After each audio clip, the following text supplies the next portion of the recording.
Hi everybody, this is Steve Hogger, the pastor of Hickory Hill Baptist Church, and this is May the 11th. We are going to talk about the thought of the week, and again, I'm kind of keeping my baseball or softball kind of theme, and maybe this is the last one. But the other week, a couple games ago, my son, he was a base runner, and he got caught in a pickle.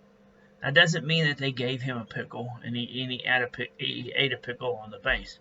And I don't know why it's called a pickle. I really don't. But anyway, basically he was a base runner. He was on third base. They threw it to third base, and he was running back and forth to third and home, and they were throwing it back and forth. And this went on for a few seconds. Anyway, as he was running back, one time as he was running back to third base, the third baseman was in the base path, and my son ran into him on purpose. He told me that later. But he ran into him, got back to the base. Well, after that happened, the umpire called interference. Now, if you're watching the umpire, I did not watch this time, but I watched the next game. He got himself in a pickle again. But this time the umpire did actually signal they'll put their arm straight out, which you can't see on the screen, but they put their arm straight out, and that means interference. So my son got to take home base because of interference for the guy, for the defense being in the base path, and he could not get to the base path. So therefore it was called interference. And yes, the other coach was not a happy camper. But anyway, here's the thought of the week. You know, in baseball or softball, you have interference plays where people get in the way. They keep you from going to the next base or going back to the base. They impede your progress. Kind of cool. I used a big word there. Anyway, they get in the way of you going to where you need to go. Okay? And that is called interference. So here's kind of the spiritual thought of it. Kind of apply ball to spiritual. And it is this. What is it in your life that interferes with you getting closer to Jesus Christ? What is it that interferes with you walking in obedience with the Lord? The book of Galatians, and I love the book of Galatians because Paul is just raw emotion. I mean, he is, I wouldn't say he's all over the place, but he's raw. It's one of his first books that he wrote. And he's not very eloquent as he is in Romans, and he just lets it fly. Very emotional. He's not very happy with the church. I just want to read just a little bit of what he says, because he actually says the same thing. What is it that caused you not to continue on the path that you're supposed to? What interfered with you? Just listen to what he says. In Galatians chapter 1, verse 6, he says, I am astonished that you are so quickly deserting the one who called you by the grace of Christ and turning to a different gospel. Paul says, what happened here, man? You were going really good, and then suddenly, boom, you're following something else. Again, then in Galatians chapter 3, verse 1, he says, you foolish Galatians, who bewitched you? Before your very eyes, Jesus Christ was portrayed as crucified. He calls them fools. He says, guys, you are going on the right direction. Who bewitched you? Who got in between and messed you up? And then in Galatians chapter 5, he says, you were running a good race. Who cut in on you? Who cut in on you and kept you from obeying the truth?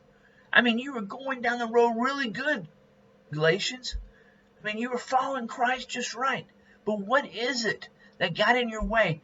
Who cut in on your race? What log or what got in the path that caused you not to continue on?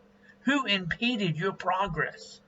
Who interfered with you being as close as you can to Jesus Christ? And here's a thought.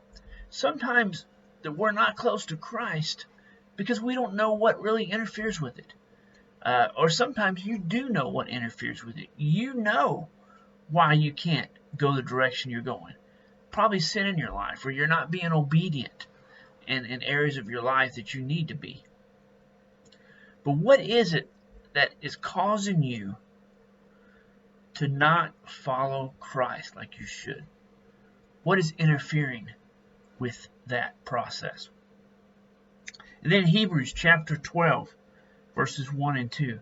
I love this verse. It says, therefore, since we're surrounded by such a great cloud of witnesses, let us throw off everything that hinders and the sin that so easily entangles us.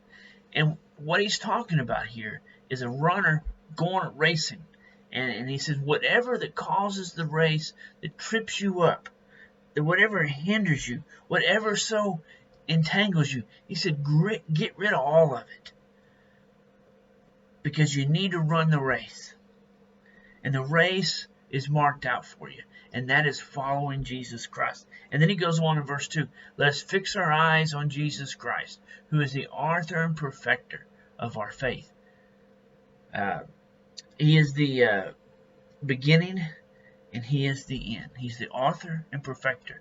He's the one that you start with, and he's the one that's going to perfect it in the end.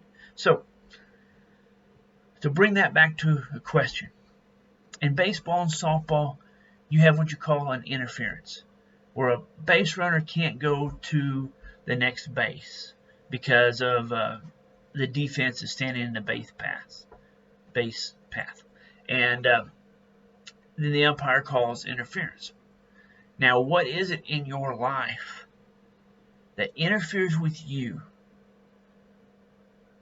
so that you can become the believer, the follower that you need to be?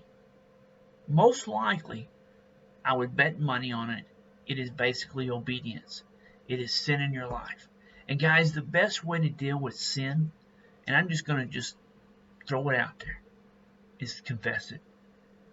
I really believe, as a pastor, I really believe that we don't confess our sins like we should. We don't spend time getting along with the Father, confessing our sins, and confessing is agreeing with God about your sin